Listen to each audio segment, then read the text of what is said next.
Door से entry है और उसने करप्शन 5 लाख का किया है और उसके खिलाफ कार्रवाई की जाए। लेकिन 2016 से लेकर आज तक उसके खिलाफ कोई कार्रवाई नहीं हुई है।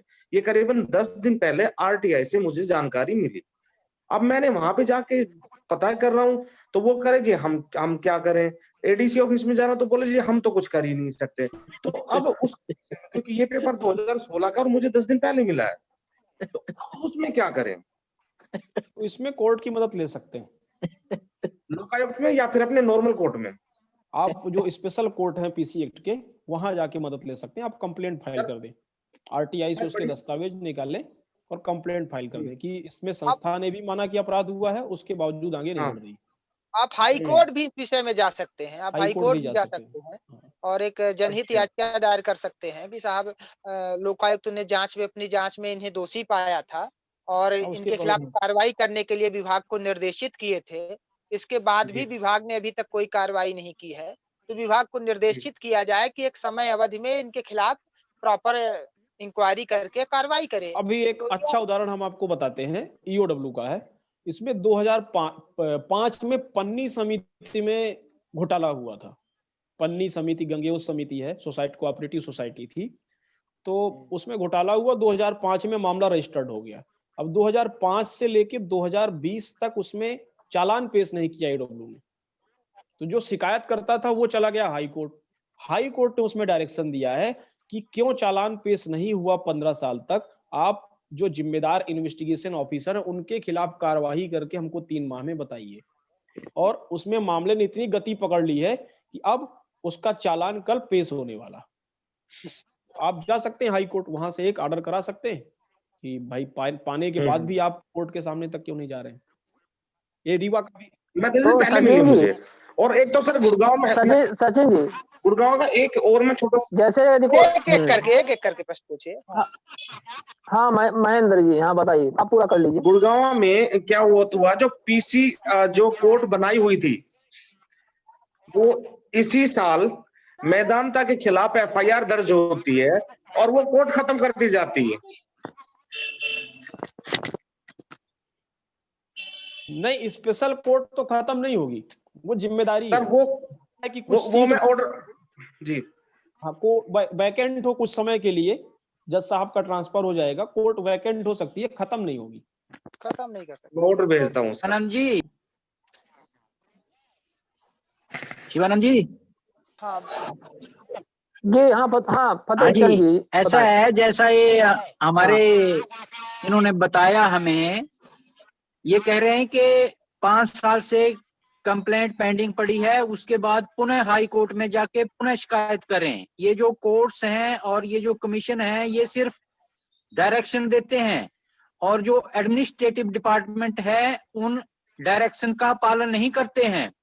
लोग सुप्रीम कोर्ट तक जाते हैं, लोअर कोर्ट्स की क्या बात है, बाद में फिर आदेश होते हैं कि आदेश पारित किए जाएं, लेकिन सालों निकल गए इन केसेस में, लोग मर जाते हैं और वो रिकवरी जो है और वो जो एक्शंस हैं, क्रिमिनल केसेस जो हैं वो विड्रा हो जाते हैं, ऑटोमेटिकली वो रियून हो जाते हैं, खत्म हो जाते हैं, समाप्त डिक्लेयर कर दिए जाते हैं और कोई कार्रवाई नहीं होती है। इसमें लॉ ऑफ लिमिटेशन जो है वो सरकार को फिक्स करनी चाहिए। इसमें बिल पास होने चाहिए लोकसभा में और राज्यसभा में, पार्लियामेंट में कॉन्स्टिट्यूशनल अमेंडमेंट्स होनी चाहिए ताकि ये लॉ ऑफ लिमिटेशन के तहत ये केसेस डिसाइड किए जाएं। बार बार कोर्टों में जाते हैं लोग, हाई कोर्ट में जाते हैं, वकील जज उल्टा सीधा लिख देते हैं, फिर सुप्रीम कोर्ट में जाते हैं, फिर ऐसा ही होता है, डायरेक्शन फिर एडमिनिस्ट्रेटिव डिपार्टमेंट को आती है, एडमिनिस्ट्रेटिव डिपार्टमेंट फिर उल्टा सीधा लिख के फाइल को आगे कर देता है और सालों निकल जाते हैं, सालों निकल जाते हैं, कुछ नहीं, कोई एक्शन नहीं होता है। फतेह चंद जी, इसमें समस्या लॉ ना होना नहीं है, लॉ अपने पास पर्याप्त है, जो देश में लॉ इनफेक्टिव है, लॉ इनफेक्टिव है, लॉ फंक्शनल नहीं है, नॉन फंक्शनल हो चुका है। तो फंक्शनिंग की समस्या है, लॉ की समस्या नहीं है, उसका फंक्शनिंग की नहीं है। जज के अगेंस्ट भी केसेस होने चाहिए, जज के अगेंस्ट भी केसेस दायर किए जाने चाहिए, जज के अगेंस्ट भी केसेस दायर करने चाहिए। जज इज नॉट सुप्रीम, जज is also working under the powers delivered to him by the Constitution of India, by the court of law। वो जो मर्जी नहीं कर सकते हैं जस्टिस। हाँ नहीं, आप बिल्कुल ठीक कह रहे हैं, जो मर्जी नहीं कर सकते हैं। उसी में एक हायरार्की बना दी गई है, तो लोअर कोर्ट का सुपरविजन करने के लिए हाई कोर्ट है ना। तो आप हाई कोर्ट जाइए, यदि लोअर कोर्ट किसी मामले में अनावश्यक पेंडेंसी बढ़ा रहा है तो आप हाई कोर्ट बता सकते हो, उस मामले की स्पेसिफिक शिकायत रजिस्ट्रार को कर सकते हैं, है ना। आप करिए, बिल्कुल उसमें निदान होगा। अच्छा वहां से डायरेक्शन। सचिन जी, बहुत महत्वपूर्ण बात आपने कह दी है। जैसे आपने कहा कि यदि लोअर कोर्ट, सपोज करिए हमारे डिस्ट्रिक्ट कोर्ट या एडीजे कोर्ट है, यहाँ पे पेंडेंसी बढ़ी हुई है, तो क्या हम आरटीआई लगा करके इनकी पेंडेंसी की जानकारी निकाल सकते हैं और इस आरटीआई के आधार पर क्या हम हाई कोर्ट में मामला दायर कर सकते हैं कि डिस्ट्रिक्ट कोर्ट रीवा और एडीजे जितने भी हमारे हैं, त्योतर, सिरमौर, फलाना ढिकाना, तो इन सब में इतने सारे पेंडिंग है, तो ये क्यों पेंडिंग है, ऐसा हम कर सकते हैं क्या? क्या प्रोसीजर रहेगी? हाँ बिल्कुल कर सकते हैं, आपको आरटीआई लगाने की भी जरूरत नहीं है। आप तो किस कोर्ट में किस दिन कितने मामले लगे हुए हैं, वो मामला कब से पेंडिंग है, ऑनलाइन देख सकते हैं। ई कोर्ट करके एक ऐप आता है, उसमें डिस्ट्रिक्ट कोर्ट के आप किसी भी न्यायालय की जानकारी देख सकते हैं। ये मामला आप किसी उसमें आएगा, फला जज को आप इंटर करेंगे, जज का ऑप्शन रहता है, उस जज के यहाँ आज कितनी फाइलें लगी हुई हैं, कौन सी फाइल कब से चल रही है, पहली पेशी कब थी, किस पेशी में क्या काम हुआ, आपको सब ऑनलाइन दिख जाएगा। तो जिस मामले में आपको लगता है कि इसकी शिकायत करनी चाहिए, आप उससे डेटा इकट्ठा करके भेज दीजिए हाई कोर्ट। इसमें देखिए कुछ नहीं हो रहा है, हर पेशी में फॉर्मल काम हो रहा है, कोई महत्वपूर्ण काम ही नहीं हो रहा, आप भेज दीजिए, तुरंत काम होगा। आप डीजे को कर सकते तो क्या इसकी तो क्या इसकी सामान्य शिकायत ऐसे लिख के आदमी भेज सकता है कि वहां भी वकील करके कोर्ट में मामला दायर करना नहीं, पड़ेगा? सामान्य शिकायत आप कर सकते हैं, रजिस्ट्रार हाई कोर्ट के नाम पे एक सामान्य हाँ, शिकायत आप कर सकते हैं कि सकते साहब हमारा ये मामला यहाँ पे इतने दिन से लंबित है और इस पे हाई कोर्ट या कि संबंधित कोर्ट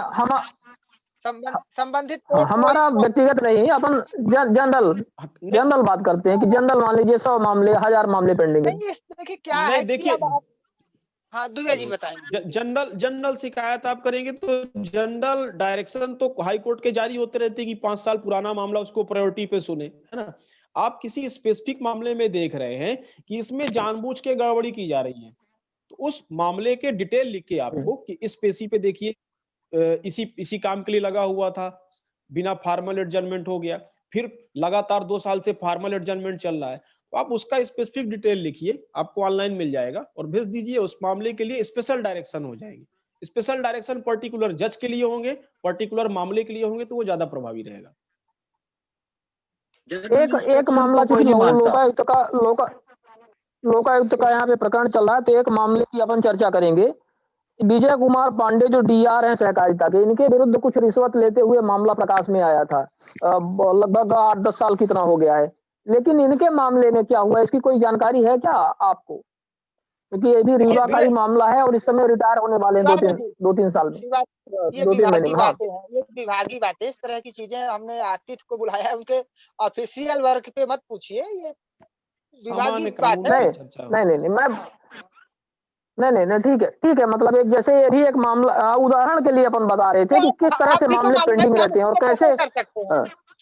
अगर उस पे चालान नहीं प्रस्तुत हुआ है विगत 10 सालों से, तो हम पूछ सकते हैं कि साहब प्रोसीडिंग क्या है, स्थिति क्या है इस मामले की। आरटीआई एक्ट के दायरे से तो लोकायुक्त भी बाहर नहीं है भ्रष्टाचार के मामलों पे, तो उनको बताना पड़ेगा कि क्या पोजीशन है, किस कंडीशन में मामला है।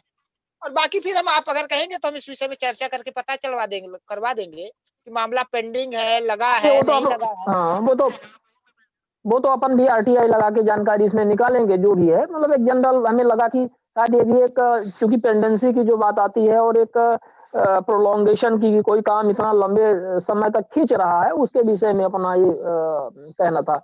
और गोविंद देशवारी जी, कोई प्रश्न है क्या आप लोगों के पास में? शिवेंद्र जी भी हमारे बीच में है, शायद सुन रहे हैं। शिवेंद्र जी, क्या कुछ आप भी अपनी बात रखेंगे? सर मैं ये पूछना चाहता हूँ, शिवेंद्र, हाँ, हेलो, हाँ, ये जो कार्यालय में कोई लेटर जांच के लिए जाता है और ये लोग छुपा देते हैं नीचे, अधिकारी कर्मचारी नीचे वाले, तो इस विषय में अपन क्या कर सकते हैं, कुछ कर सकते हैं? मतलब क्या लोकायुक्त कार्यालय में लेटर जाता है जो छुपा देते हैं कि सामान्य किसी भी कार्यालय में? आरटीआई कार्यालय, अपना जो कार्यालय में आरटीआई लगाते हैं, कुछ एप्लीकेशन देते हैं शिकायत की, वो ही दबा देते हैं, या कोई आयोग का लेटर जाता है वही छुपा देते हैं, दबा देते हैं, फिर बोलते हैं हमें मिला नहीं, जबकि पास अपने पास पीओडी है, सब कुछ है। तो इसकी अपन शिकायत कर सकते हैं। वो आरटीआई का पत्र दबा रहे हैं, समय पे जानकारी नहीं दे रहे हैं, तो अपन धारा 18 के तहत शिकायत कर सकते हैं, क्योंकि उसके लिए तो आयोग सीधे उत्तरदायी होगा। मतलब जो हम उत्तरदायी इन द सेंस कि हम उसे अपन हाँ बिल्कुल, हमें लगता है कि इसका जवाब शिवानंद जी ज्यादा अच्छा देंगे। आपने दे रखा है। नहीं, शिकायत तो होती है, फिर कहीं से कागज भी आते हैं, वो मना कर देते साहब हमारे पास है नहीं, अपने पास रिसीविंग भी है, तो इस विषय में अपन अब क्या करें सर?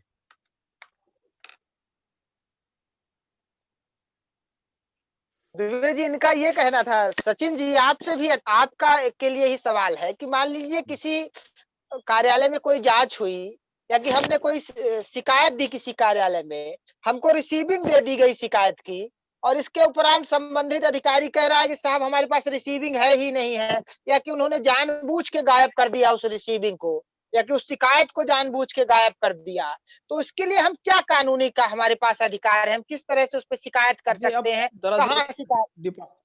ये डिपार्टमेंटल इंक्वायरी का ही बात है कि एक सबऑर्डिनेट जो अधीनस्थ अधिकारी कर्मचारी है, वो अपने अधिकारी को भ्रामक जानकारी दे रहा है, तो सिविल मिसकंडक्ट का मामला है, डिपार्टमेंटल इंक्वायरी का मामला है। डिपार्टमेंट देखे कि आपके रिकॉर्ड में है और आप हमें गलत जानकारी दे रहे हैं, दस्तावेजी साक्ष्य का मामला है, डिपार्टमेंटल इंक्वायरी प्रूव हो जाएगी, उसको पनिश किया जाएगा डिपार्टमेंट के द्वारा। कोई अपराध हमारी समझ में नहीं होगा।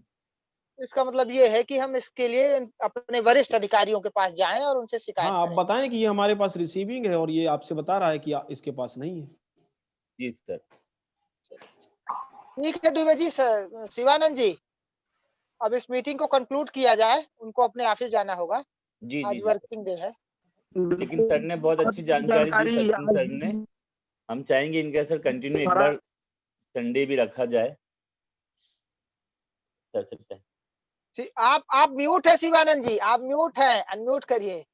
ओके, हाँ ठीक है, मुझे धन्यवाद आप बताने के लिए। मैं ये कह रहा था कि अपन सचिन जी से बात कर लेंगे अगले एक आध दो कार्यक्रम में, और भी आप आकर के इस तरह से कुछ विशेष, जैसे आपने नित्यानंद जी आपने बात उठाई है कि शिकायत का स्पेसिफिकेशन की किस तरह से अपन को उसको स्पेसिफिक पॉइंट पे किस तरह की शिकायतें करनी है, और अन्य जो भी तात्कालिक मामले रहेंगे उसके विषय में आप हमारा मार्गदर्शन इसी तरह से सबका करते रहेंगे। सचिन जी, धन्यवाद जुड़ने के लिए आपका। हाँ, क्योंकि सर संडे में बहुत सारे लोग जुड़ जाते हैं ना, आज भी सबका ऑफिस का टाइम रहता है, तो सब निकल गए होंगे तो हाँ, संडे के लिए जो हमारे इसमें पार्टिसिपेंट संडे के लिए बोल रहे हैं, तो क्या लूंगा है ना, संडे को देख लीजिएगा बात। द्विवेदी जी, हम लोगों के बिल्कुल सचिन जी, धन्यवाद। मार्गदर्शक रहे हैं हमेशा से, उस समय हमको निश्चित तौर पर देंगे। जी सर, रविवार को भी हमें समय व्यवस्थित। बिल्कुल जी, बहुत महत्वपूर्ण जानकारी थी निश्चित तौर पर, और धन्यवाद आप सभी का जुड़ने के लिए, जितने भी यहाँ पे एक्टिविस्ट जुड़े हैं। और अगले संडे को अपन 11 से 2 बजे के बीच में पुनः मिलते हैं। तब तक के लिए सभी को धन्यवाद। नित्यानंद जी, शिवन जी, सबको धन्यवाद। सचिन जी को बहुत बहुत धन्यवाद समय निकालने के लिए, और यहाँ पर सभी हमारे जो भी कार्यकर्ता हैं। धन्यवाद सर। जी, thank you very much to everybody.